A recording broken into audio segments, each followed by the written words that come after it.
Ndodhem në qytetin antik të Butrintit. Brapa meje është pika e vogël e Mirela Kumbarës. Ja, shikojeni pak.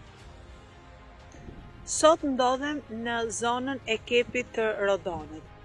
Durrësi është simboli i qytetit në të cilën është shkatruar trashëgimia kulturore. Pallati të brigadave, pallati presidencial, një objekt me vlera kulturore dhe historike. Ndodhemi në parkun kombëtar të Butrintit.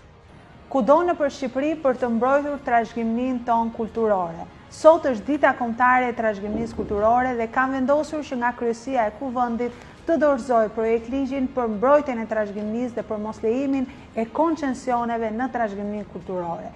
Trashëgimia nuk mund të trajtohet si mall tregtar. Ajo është identitet, është histori, është kulturë dhe ndaj duhet mbrojtur me çdo kusht. Si kryetare e Komisionit të Kulturës jam e vendosur që të bëj gjithçka për ta mbrojtur, për ta lartësuar dhe për t'ia lënë të paprekur brezave të ardhshëm.